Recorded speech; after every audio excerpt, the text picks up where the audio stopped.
My name's Toby Dalton. I'm the Deputy Director of the Nuclear Policy Program here at the Carnegie Endowment. It's my great pleasure to welcome you to the 2013 Carnegie International Nuclear Policy Conference. Now, some of you probably have been to these conferences before. I was talking with Sandy Spector out in the hall this morning, who held the first of these conferences in 1989, and he was suggesting that perhaps for people who've been to enough of these, we need to have a merit badge or a ring or something like that, so we'll get back to you on that. In fact, this is the 15th conference, which is amazing to consider the longevity of an event like this. And we've worked really hard to put together what we hope is another in a series that really tries to build on this agenda that we've been working and wrestling with for quite a while. Now, part of what makes this conference unique is not just that we talk about nonproliferation and arms control and nuclear energy, but we bring together a diverse audience, officials, experts, journalists, students. And today, by our count, we had some 46 countries represented here, which is fantastic. With a group like that, we expect there to be provocative discussion. And I want to emphasize that as we've thought about and prepared for this conference, the emphasis really should be on discussion. All of the panels that we'll have today and tomorrow are intended to be facilitated conversations. Audience participation is a key aspect of this, and I know that you're not a shy crowd, and I expect that you'll participate fully. This conference would not be possible without the support of a number of organizations who sponsor the work of the Nuclear Policy Program and the conference specifically. Please indulge me to allow me to mention them here. These are the Carnegie Corporation of New York, the Swiss Federal Department of Foreign Affairs, the German Federal Foreign Office, the MacArthur Foundation, the Norwegian Ministry of Foreign Affairs, the United Arab Emirates Ministry of Foreign Affairs, the Newland Foundation, Plowshares Fund, Prospect Hill Foundation, the Sloan Foundation, U.S. Department of State, and the Hewlett Foundation. We owe significant gratitude to these organizations. In addition, we also owe thanks to the trustees and leadership of the Carnegie Endowment, without whose consistent support over the years to subsidize the costs of this conference, we would not be able to have it on this scale, and we are thankful for their indulgence. You'll have noted from the walk through the foyer this morning that we have, again, a number of exhibitors. I encourage you to visit with them and hear about the work that they're doing. Where there's also several tables for publications. There's a Carnegie table with new publications that you can take for free from my colleagues George Perkovich, Alexei Arbatov, Laura Salman. There's also some general tables that if you've brought publications that you'd like to leave out and let others take home, feel free to put them out on that table. I know that the baggage fees are getting a little excessive these days, but if you feel like loading up for the trip home, please do so. Let me talk just a little bit about the agenda. We did something different this year, which is we sent out a read-ahead, which hopefully you received by email last week. It's also printed on page 7 of the program. This conference takes place at this time against a backdrop of, I think, serious concern about what is happening on the Korean Peninsula. There were talks on Iran this last week that don't seem to have produced any new result.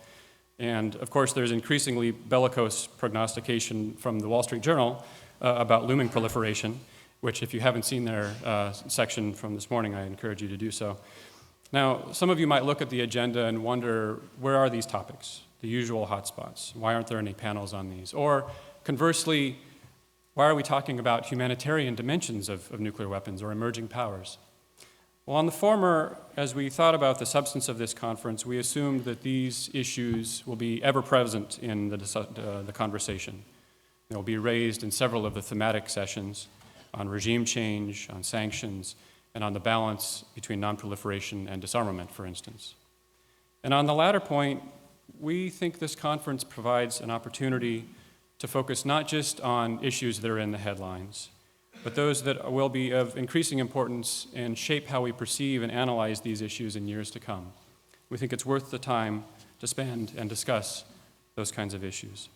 We're sure that not all of you will agree with how we've structured this or the issues that we've chosen.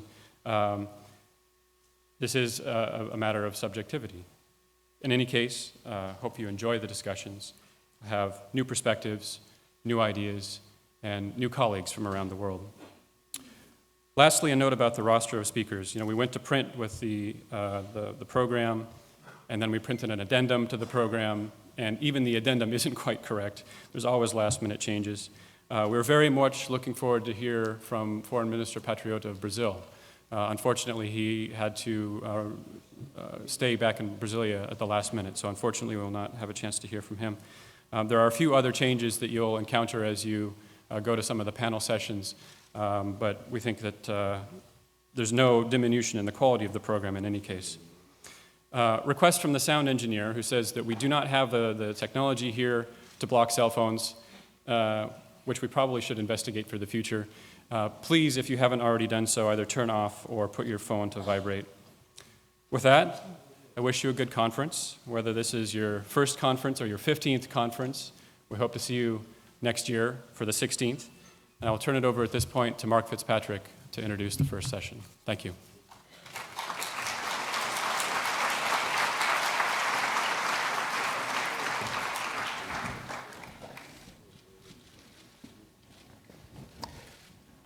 Thank you, Toby. I'm Mark Fitzpatrick. I'm not from Carnegie. I'm from London, the International Institute for Strategic Studies, where I run the Non-Proliferation and Disarmament program. It's a great honor for me to be introducing Director General Yukiya Amano, the head of the International Atomic Energy Agency. I've known the Director General for over 10 years when he was Director General in another guise, heading the Disarmament, Non-Proliferation, and Sciences Department of the Japanese Foreign Ministry. I knew him when he was ambassador in Vienna, permanent representative to the Iaea, and when he was chairman of the board of governors of the Iaea.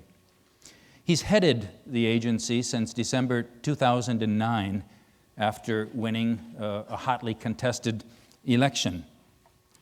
And he must have done something right in the years since then, because he was just reappointed without opposition by consensus for another term.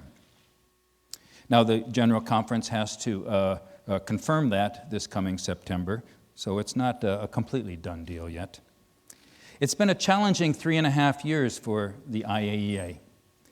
The nuclear disaster at Fukushima cast a pall on nuclear energy. North Korea's provocations and its third nuclear test remind us daily of the failure of the global non-proliferation regime in this regard. The Iran issue has gone from bad to worse. The agency's November 2011 report laid out the harshest charges yet, but Iran claims it was all politically motivated. The agency's governing board remains polarized. The spirit of Vienna is, in some cases, a distant memory. To speak to some of these challenges and to look ahead for the next 4 years, Director General Amano is going to come to the podium for about 10 minutes. Then we're going to engage in a bit of Q&A. I'm going to take the role of a journalist, and then we'll turn over that role of journalists to you all for continued discussion. Director General Amano, the floor is yours. Would you like to speak from the podium?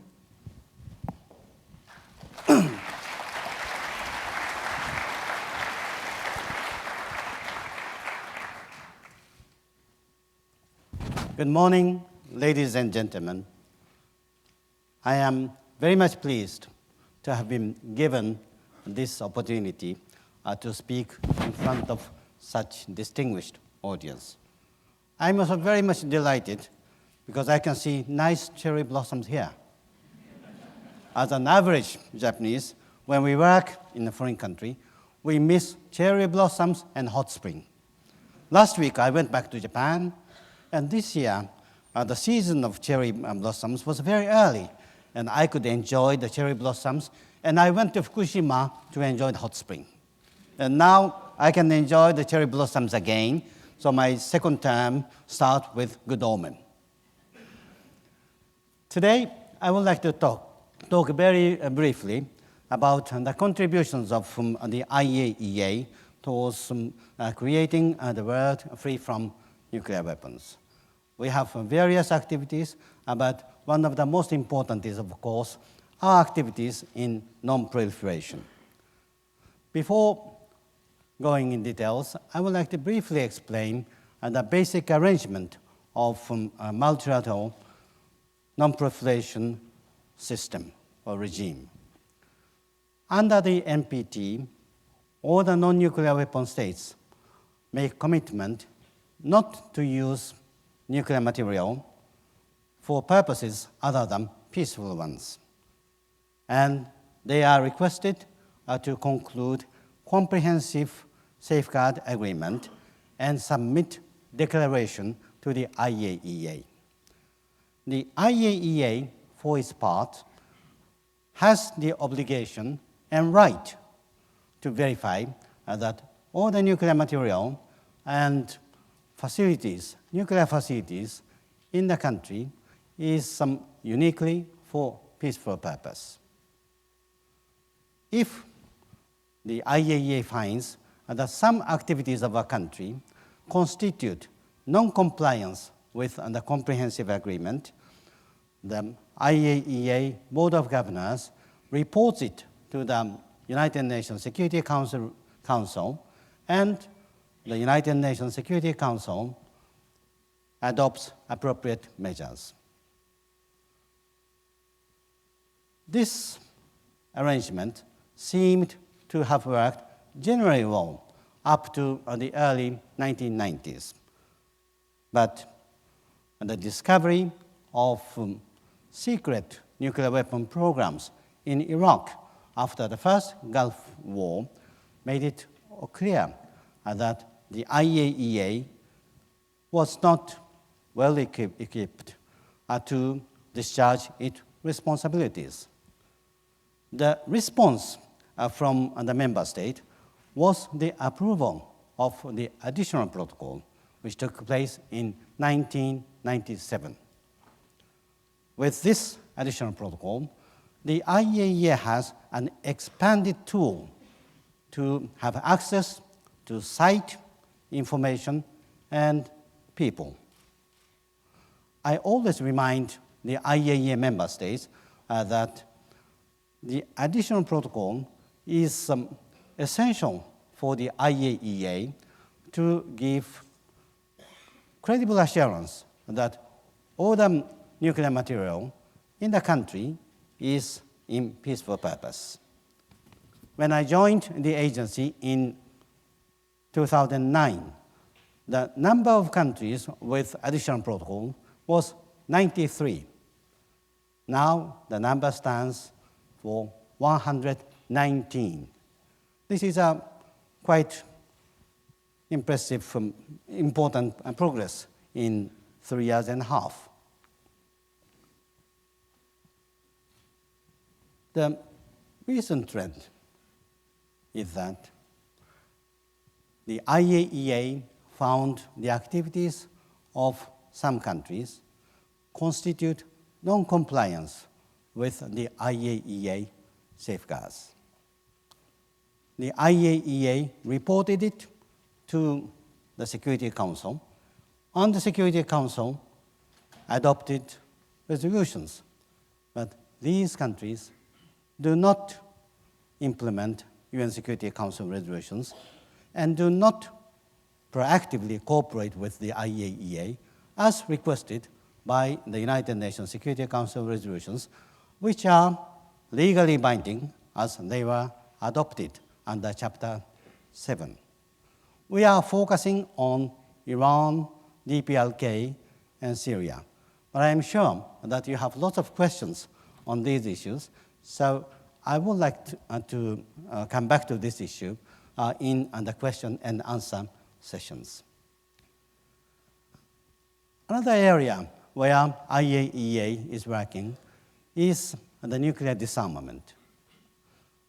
I would like to make it clear that the IAEA is not a nuclear disarmament negotiation body. It is rather the Conference of Disarmament in Geneva or the first committee in United Nations that negotiate the nuclear disarmament agreements, or bilateral negotiations have taken place. What the IAEA can contribute is to make its expertise gained through verification available for the countries, if so requested. In fact, the IAEA helped to verify the disposal and dismantlement of nuclear weapons when South Africa abandoned nuclear weapons and joined the IAEA as a non-nuclear weapon state. If there are requests, the IAEA is ready to do more in the area of verification of nuclear disarmament. Another very important area is the nuclear security. Nuclear security means to prevent the fissile material and radioactive material falling into the hands of terrorists. The IAEA was involved in these activities since long and has intensified its effort since a decade. We have established standards, guidances, we have provided assistance, we have trained people, and we have started the illicit trafficking database. We have already some 2,000 cases of illicit trafficking. Many of them are not very important issues, but there are cases in which some tried to traffic high-enriched uranium, and the same people repeat. So this is a real threat. We never know that we know everything. What we know may be a tip of iceberg. The IAEA cannot do all. However, we are prepared to function as the global platform to strengthen the nuclear security efforts. This July, IAEA will host an international conference on nuclear security at ministerial level. This will provide us a good opportunity to take all of our member states, over 150 countries, on board. We also have the experts gathering in Vienna and discuss the guidances, standards, assistance, database, and these discussions will help for us to establish the future nuclear security plans. My last point is about nuclear weapon free zones. As you know very well, we have now 5 nuclear weapon free zones, and it covers 113 countries. This is a very effective tool to achieve the world free from nuclear weapons. And all these 5 nuclear weapon free zones provide for the IAEA verification. In autumn 2011, the IAEA hosted a forum on the nuclear weapon free zones in Middle East. Nuclear weapon free zone in Middle East is an issue with long history, and it is a very complicated issue. The idea of the forum is to learn from the experience from other countries. You may think that is simple and easy. Actually, it was not. It took us 11 years to come to reach agreement to actually host this forum. The result was very encouraging. Of course, we could not produce the the agreement, and it was not expected. But despite the complexity of the issue, and despite the differences of views, we could have a very constructive discussions in the forum. And I'm very happy that we could have this meeting. It is, of course, up to member states in the region, the countries in the region, to decide whether or not to establish nuclear weapon-free zones in that region of the world. But we are ready to help them. Perhaps 10 minutes have passed, and I stop here, and I'll be very happy to exchange views with you. Thank you very much.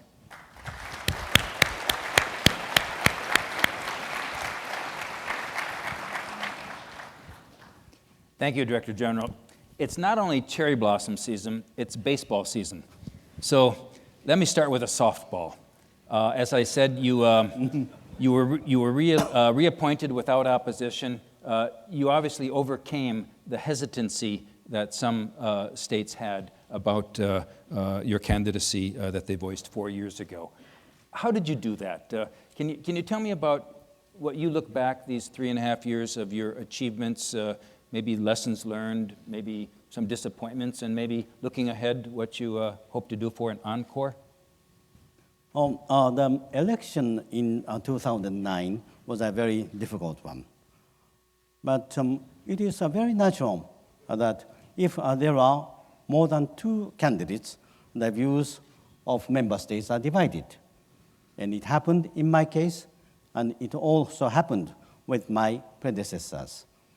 But once the new Director General elected, differences are put aside, and member states rally around the new Director General. I am very pleased that I have received a very strong support from all the member states in the past 3.5 years. What have I done? I tried to pursue the objectives of the IAEA in a balanced manner. I did not mention in my introductory statement, but the IAEA is an organization with multifaceted objectives. Non-proliferation is one thing, but making the nuclear techniques available for all the countries is another very important area. So in the past years, I tried to pursue these objectives. Just for example, on Iran, I provided the assessment of the IAEA with clarity. I drew conclusion on Syria, and we have hosted the forum on nuclear weapon-free zone in Middle East. On the nuclear safety, I never thought that a huge accident like Fukushima would happen in my country, but it happened, and the IAEA tried to do our best. Of course, not everything was perfect, but I am very happy that member states get together very quickly to reach agreement on the action plan, and now action plan to enhance the safety is being implemented. I mentioned the nuclear security in my introductory statement. And I also tried to improve the management. The IAEA is now modernizing the Safeguard Analytical Laboratory with state-of-the-art equipment. The first phase was done under the budget and within the schedule. This is very rare. In many cases, budget is overrun and it takes more time. I think it is one of the examples of effective management. On the disappointment, I do not tend to talk about the disappointment, but I wish we could have made more progress in the nuclear on safeguard implementation issues like Iran, DPLK, and others. I also I think it would be good if the activities of IAEA in the application, peaceful application of nuclear techniques was better recognized. Well, you hit that one out of the park. Let me follow up with a fastball. You said that all the member states are favorable. There's one member state that's not so favorable. I think they've even called, not just you, but yeah, they don't like you very much, that one member state, and they seem to not like the agency much. They said that the agency has been infiltrated by terrorists and saboteurs. Now, if you can overcome that level of distrust and move toward a solution to the Iran nuclear crisis, you're going to be up for a second Nobel Peace Prize for the agency, and first for yourself. So do you see any solution, any way forward, at least a way that the states can muddle through without Iran getting to the point where they could make a dash for nuclear weapons without being discovered in time, or an alternative worst-case scenario of a war being started to prevent them from getting to that point? Any good ideas for the future? I think IAEA is a technical organization, but we are operating in an extremely political environment. So I'm not surprised, but different countries have different views on what the IAEA is doing, especially in the field of non-proliferation. What can we do to make our activities fair, impartial, and factual? I have given lots of thoughts on this issue, and when I joined the agency, I made it clear that I will apply a standard for all the countries. The standard is simple. All the countries has to fully implement the comprehensive safeguard and other relevant obligations if there is any. I applied this standard not only to Iran but to all the countries. In case of Iran, it is clear that the Board of Governors decided that some of the activities of Iran constitute non-compliance with the safeguard agreement. It is not implementing the United Nations Security Council resolutions. Under this situation, what I can say is that, yes, Iran have placed 19 facilities under our safeguard, and we can verify that the nuclear material in these facilities are staying in peaceful purpose. But as Iran is not implementing fully comprehensive safeguard and is not implementing UN Security Council resolutions, we cannot provide credible assurance that all the activities in Iran is peaceful purpose. In my view, this is a very factual, impartial statement, assessment with clarity. What we can do for the future? Again, the agency's view is very clear.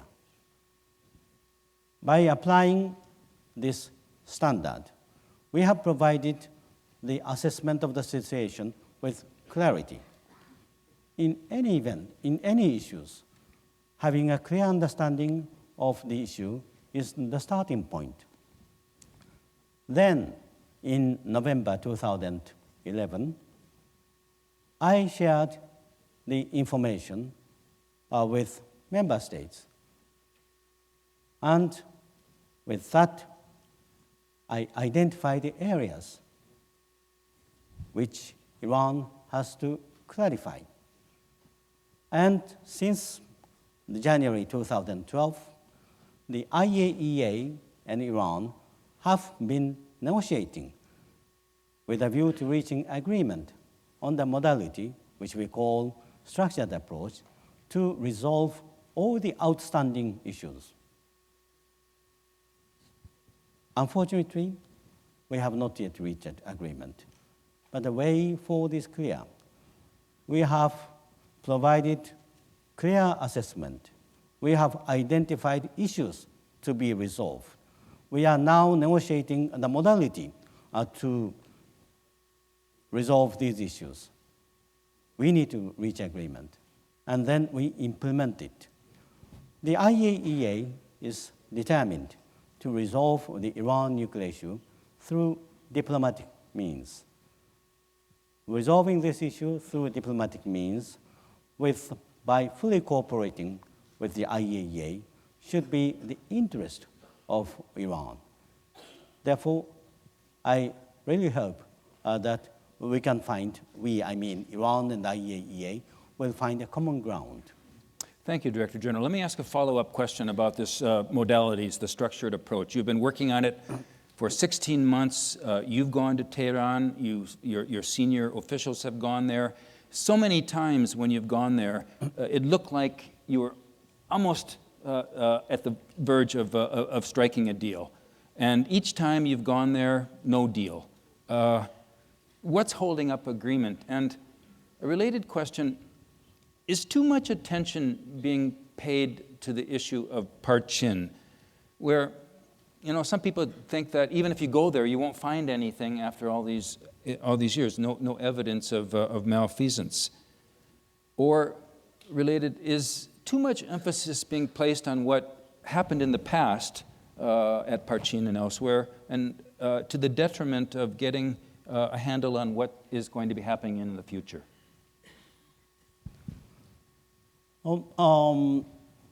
Since January 2012, the IAEA and Iran have been negotiating with a view to reaching agreement on the so-called structured approach. The objective is to clarify and resolve the issues, mainly the issues with possible military dimension.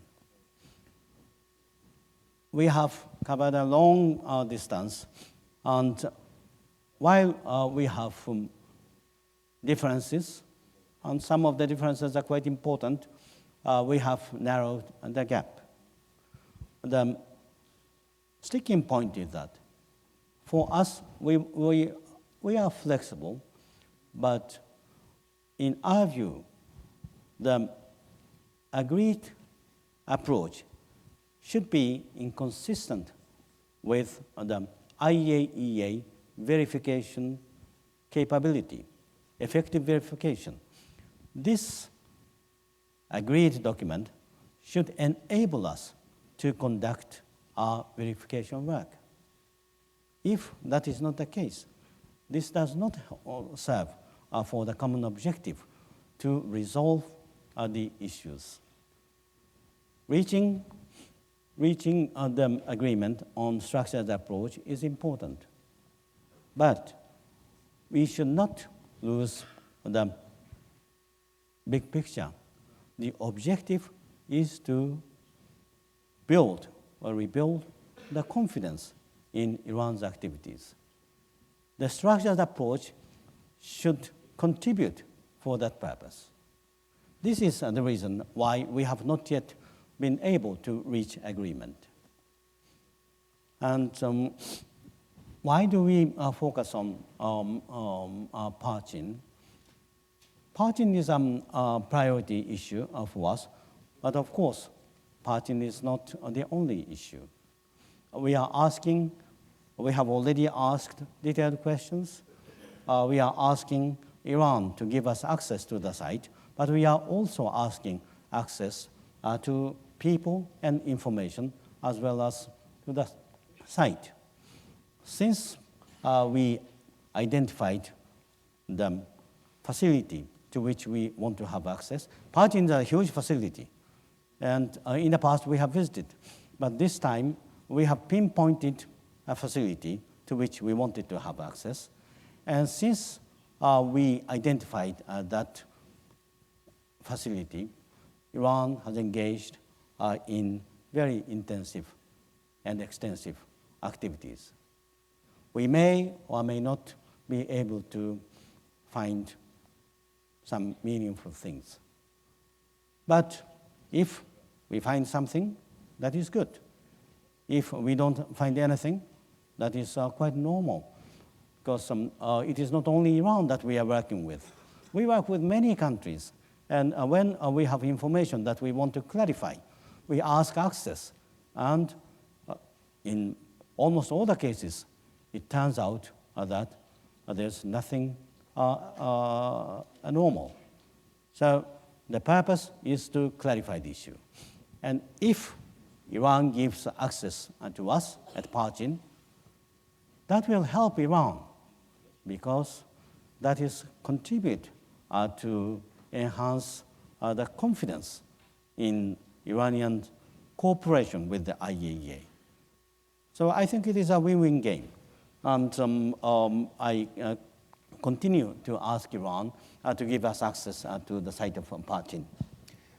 Quick follow-up, Director General. You said in a recent interview that in addition to the information about nuclear activities of a possible military dimension in the past, that this may be continuing now. And the word now struck a chord with some headline writers. Do you have any evidence of that kind of activity continuing in the present tense?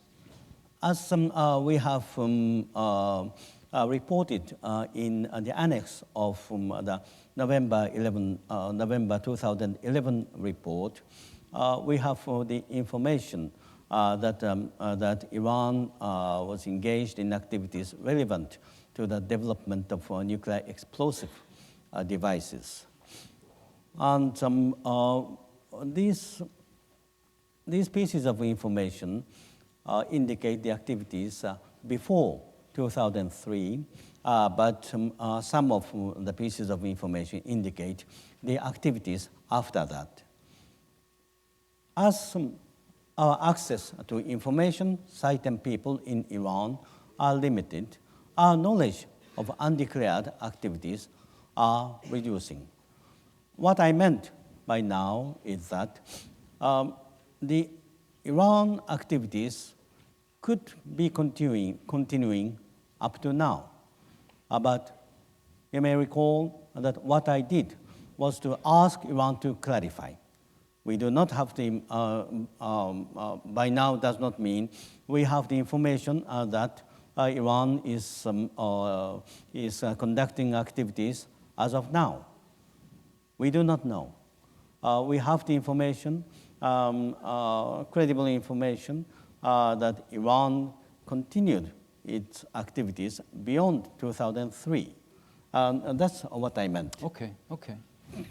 Director General, the way the agency goes about the investigations at Iran has wider implications for the way verification is conducted. The November 2011 report, particularly the annex, relied on a lot of intelligence information from member states,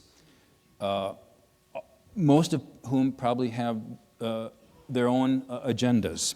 And I'm wondering if there's any issue of balance between relying on intelligence sources from member states and the need for impartiality in order to retain credibility amongst all states. Well, as I stated in my introductory statement, after the first Gulf War, it was discovered that Iraq engaged in secret nuclear weapon programs. And it became clear that the IAEA did not have sufficient tools. We have intensified our efforts to collect as much information as possible. We use all the information available to us to conduct verification. This includes, first, the information collected by our inspectors. We have a huge pile of information collected by our inspectors. This is an essential source of information for us. We have also information from open source, and that is very helpful. We also have the information that we obtain, for example, through satellite imagery. And some countries provide us with information, and quite often this is the intelligence information. We cross-check all the informations. Inspectors' information, open source information, intelligence information, and other informations. We collect information over the period. We cross-check this information from technical point of view, and we apply very critical judgment to verify these pieces of information. We are prudent, and we do not rush to conclusion. In case of November 2011 report, we do not rush to the conclusion. What we stated is that as we have a variety of information, we believe that Iran has to engage with us and clarify the information. Iran has a case to answer. Thank you very much, Director General. I fear that I've focused too much on safeguards, and there are other pillars to the NPT, other aspects to work. And I think we need to turn to the audience soon. But let me ask just one last question on a different aspect. Let's talk about nuclear power. In the aftermath of Fukushima, what do you see as the role of nuclear power? And should the IAEA still be promoting an energy source that seems to have so many problems? Is nuclear power still beneficial, sustainable, and responsible? The basic position of the IAEA is that we respect the decision of each state. It is not us, the IAEA, who decides, but it is the member states, sovereign states, who decide whether to keep the nuclear power as a part of their energy mix or not. The Fukushima accident gave a huge impact and gave negative impact to the confidence in nuclear power. It was also a very important wake-up call for the needs to enhance nuclear safety. We have been following carefully of the trend after Fukushima accident. What we found is that despite the Fukushima accident, many countries continue to include nuclear power as an important option. According to the latest estimates, now we have 437 nuclear power plants in operation in the world. According to our low estimate, there would be 90 more nuclear power plants on top of these 437. This is a low scenario. In the higher scenario, there will be hundreds of nuclear power plants to be added. Now in the world, 68 nuclear power plants are under construction. This is completely different to what happened after Chernobyl. Why this happens? Because the fundamental conditions have not changed. Until quite recently, we heard from all the political leaders that climate change is the number one concern of the world. And nuclear power has contributed and will contribute to mitigate the negative impact of global warming gas. The price of fossil fuel is volatile. Many countries would like to have energy security. The pollution causes, air pollution causes premature deaths. According to the WHO statistic, 2.3 million people die prematurely because of the particle matters and others. I said IAEA estimate. IAEA estimate is not our fantasy. We ask countries. Usually, we put question during this period, from April to July, and gather the information and combine them. And that is our estimate. The difference is that more emphasis is placed on nuclear safety. The pace of growth has slowed down, or slower than what we have anticipated or estimated before Fukushima. But with slower pace and with higher emphasis on safety, nuclear power will expand. Thank you very much, Director General. I have more questions, but maybe I should give a turn to somebody else. Why don't go to the microphones? There are microphones on either side, and I think that'll be easier than me trying to catch, or you try to catch my eye. And we maybe will take a couple questions at a time. And when you start, please identify yourself in the usual way and your affiliation. Try to keep your questions short and without extended commentary. So we'll start over here, please. Warren. Hi, Warren Stern. I'm Brookhaven National Lab, formerly employee of years, Mr. Director General. So the safeguards regime has evolved substantially over the past... Speak a little bit closer to the mic. So this safeguards regime has evolved substantially over the past decades, from InfoCirc 66, 153, and then, of course, the additional protocol, often in reaction to crises. And it's always best in reaction to crises to have a plan already written down or thought about. So my question, sir, is what do you see as the evolution of the regime? What do you see as the next big change to the safeguards regime? Okay, question about evolution. Then we'll take a second question so you can think about that a minute. And others, if you want to be lining up at the mic. So over here, this side, please. Thanks, Mark. Trevor Finlay from Carleton University Trevor. in Ottawa and Harvard University. Mr. Amano, as you know, the 2014 Nuclear Security Summit in the Netherlands is supposed to be the last in the series. And I note in your address you said that the IAEA is ready to be the global platform for nuclear security. So I'm wondering whether you believe that the agency would be able to take over the role and functions of the nuclear security summits. Thank you very much. Thanks, Trevor. That was going to be my next question, so you got it for me. Evolution of a safeguard system, and is the agency ready to take the handoff if given the handoff from the Nuclear Security Summit?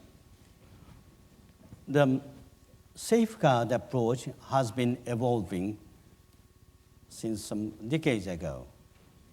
As I stated in my introductory statement, first we focused on declared facilities.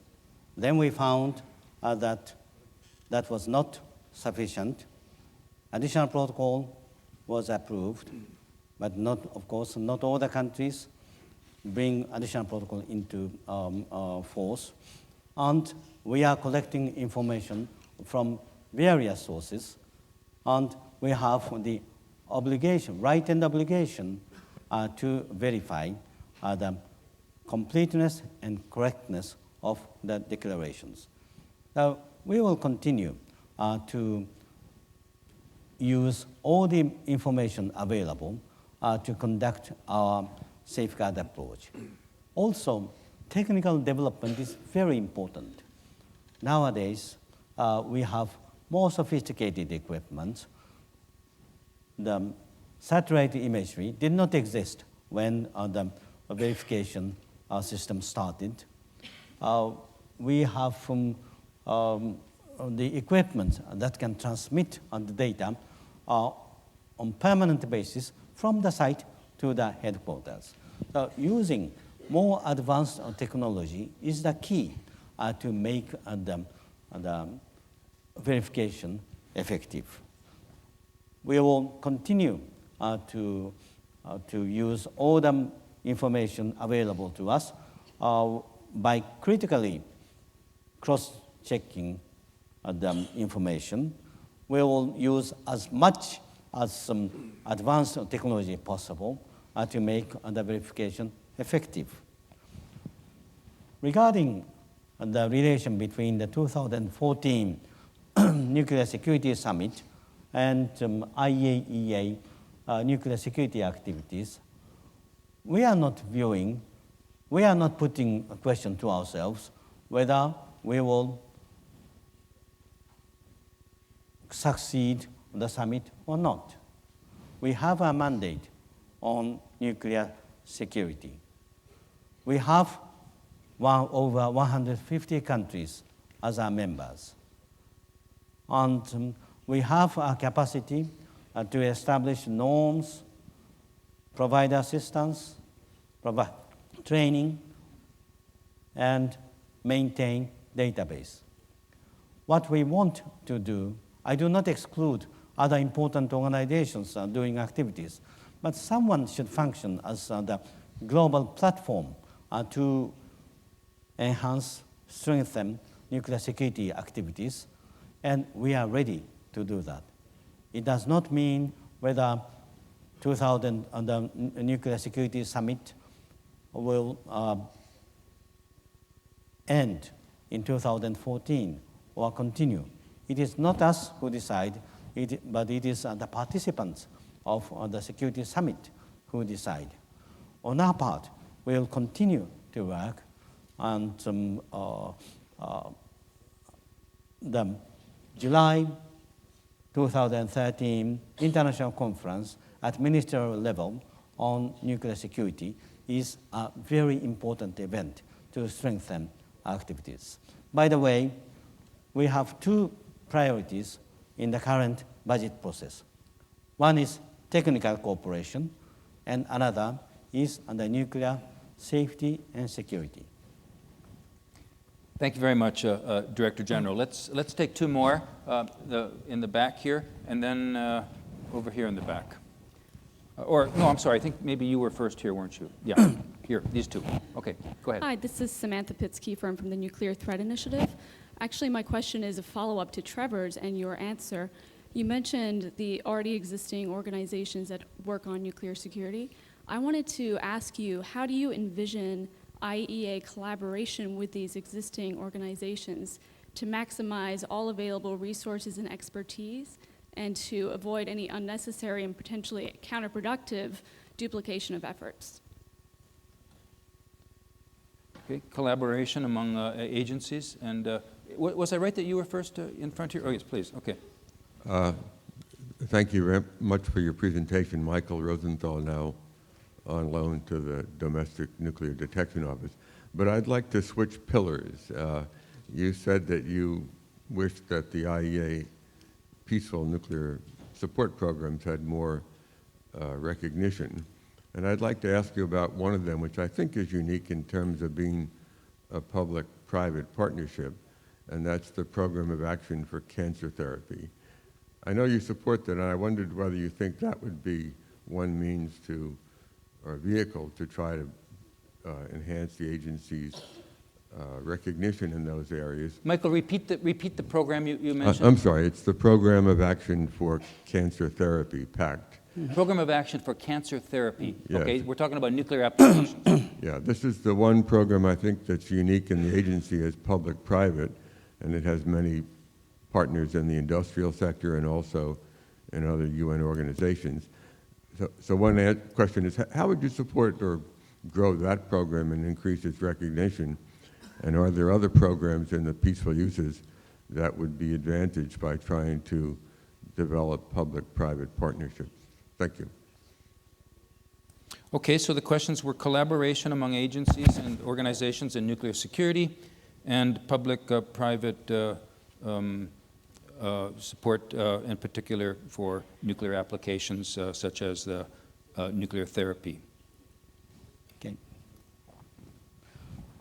First, regarding the coordination among the different players on nuclear security, one of the objectives of the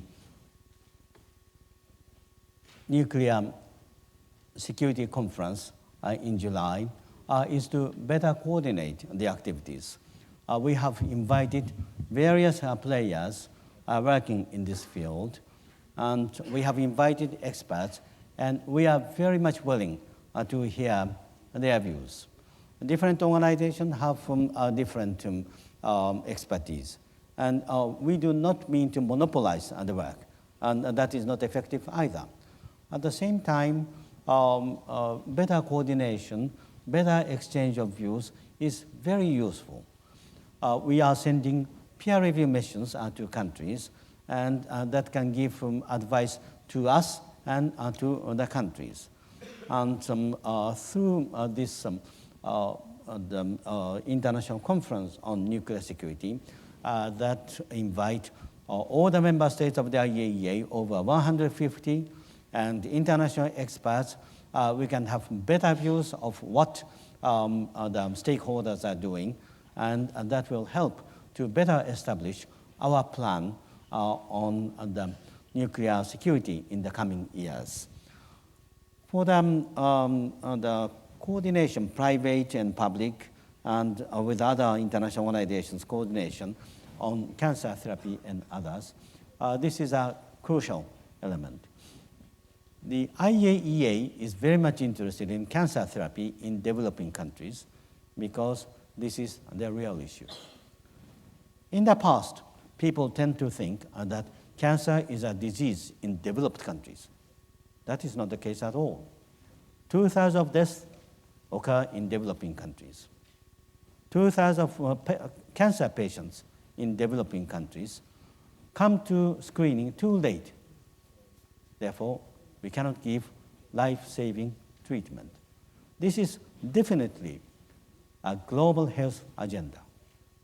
Why IAEA is involved?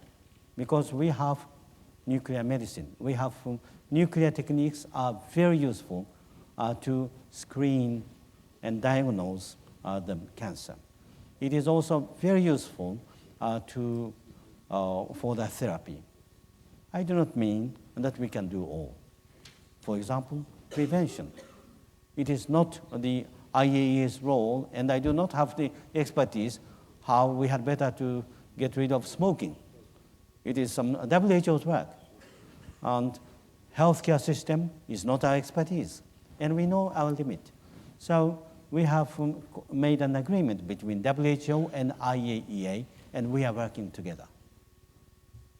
We have expertise in particular field, but we know our limit. And we recognize the need to cooperate with other entities. In case of cancer, it is WHO.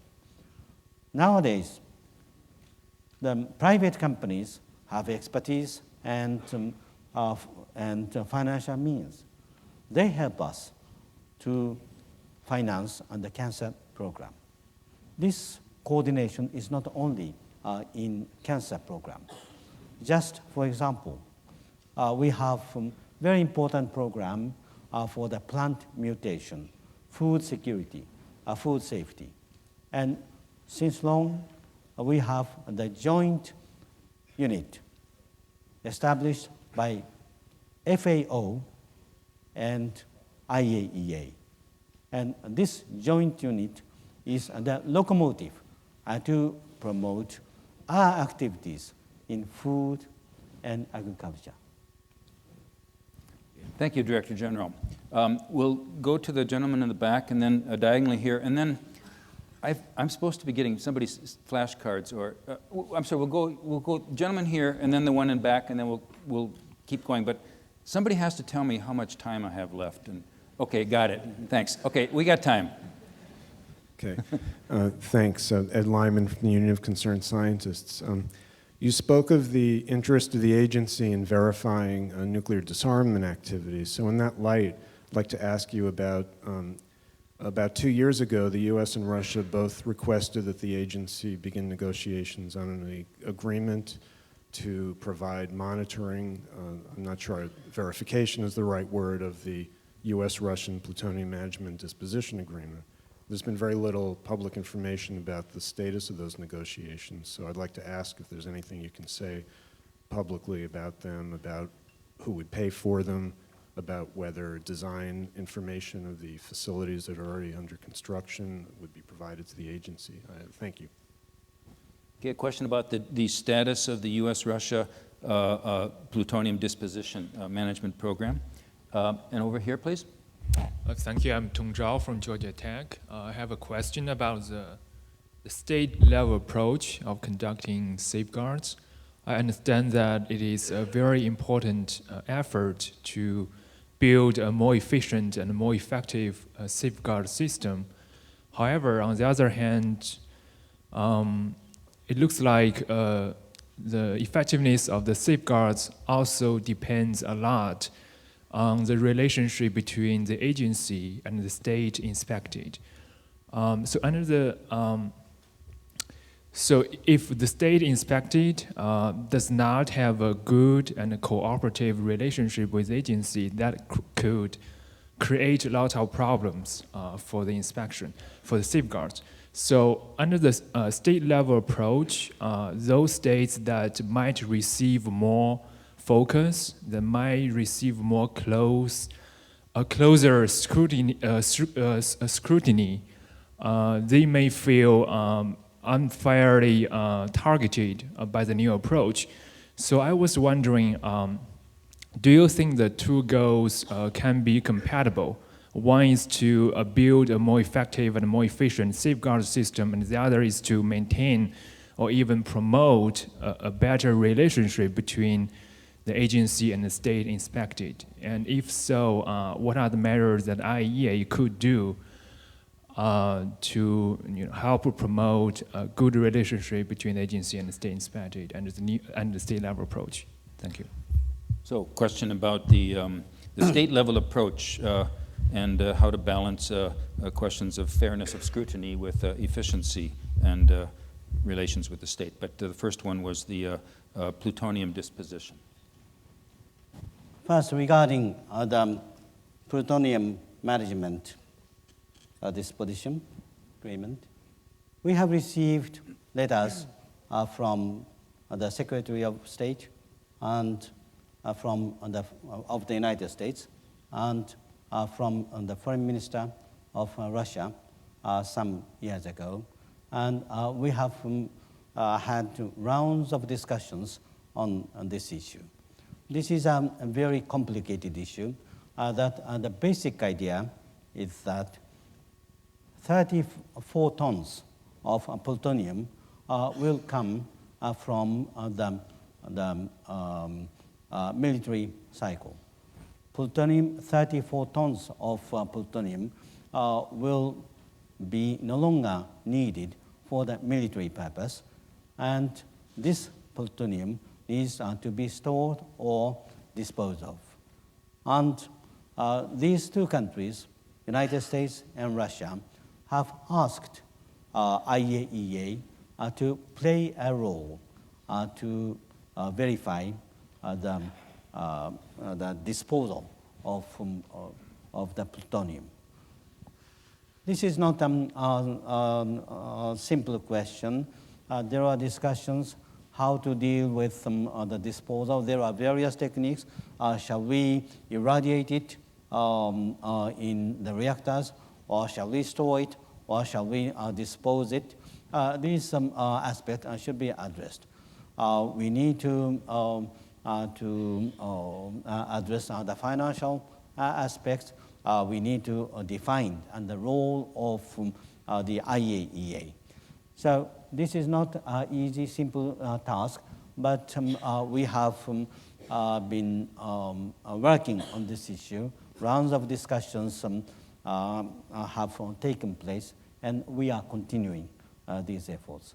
I cannot say at this stage when and how we can complete this process. But the idea is that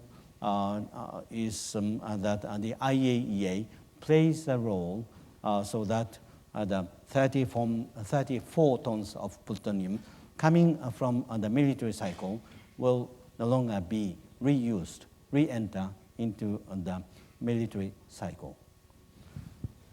Next question is about state-level approach and impartiality. State-level approach is not something new. This first safeguard is an evolving process.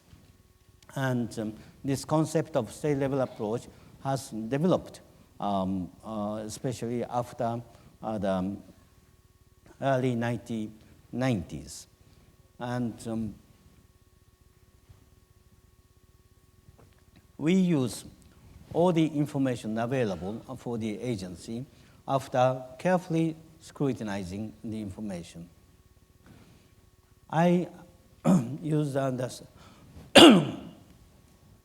standard that all the countries have to implement fully the comprehensive safeguards and other relevant obligations.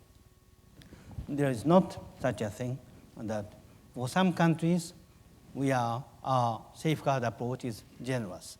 For some countries, our approach is strict. We apply the same rule. That is the comprehensive safeguard and relevant obligations. Thank you, Director General. I think you're running out of voice. We have maybe time for I have got cold, sorry. 2 more quick questions. We'll have to make them quick to fit them in. So over here and then, yes, okay. Good morning, Director General Amano. In fact, Ambassador Amano, because I was in Vienna, Ambassador of Pakistan to the IAEA when you came to Vienna. And it's a pleasure to see you speak here and to learn new things about what's happening. Ambassador, I want to ask you about, and I run a think tank now in Islamabad based on, focused on security and nuclear issues. I want to ask you about the expansion of the Board of Governors. I mean, there has been an amendment to the IAEA statute that's on the books, that's on the table for many, many years now. And the expansion is badly needed because this was a structure that was created in 1957 or 58. And ever since, so much has happened and the organization has evolved. So we need to have an expansion of the Board of Governors. And the matter is held up. Can you tell us what is the present position? Thank you. Thank you. And final question. Okay, I'm Ahmed Saeed from Pakistan Strategic Plan Division. My question is with regard to the nuclear weapon-free zone in the Middle East. I know that your IAEA's job is more of technical in nature and not the politics, but you can't avoid the politics. Recent postponement of the conference on the Middle East nuclear weapon-free zone and the resultant statements by the NAM and the recent couple of weeks back the statement by the Arab League itself to undermine the NPT's vitality. So how do you see the IAEA's role in that so that to ensure that non-proliferation drive of yours or the aim of yours is not undermined by this nuclear weapon-free zone political part of it? Thank you. Okay, yep. IAEA Board of Governors expansion and the role Middle East nuclear weapons-free zone. The IAEA Board of Governors took a decision to expand the membership of the Board of Governors, but it has not yet entered into force. From time to time, the member states push the idea or try to accelerate the entry into force of this amendment, but the progress is quite limited. It is not only related to this amendment. There is another amendment to introduce the biennial budget. And if it enters into force, that will enormously enhance the efficiency. But this has not yet entered into force.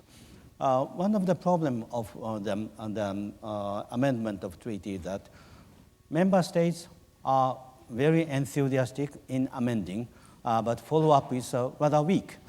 And this happens in this case.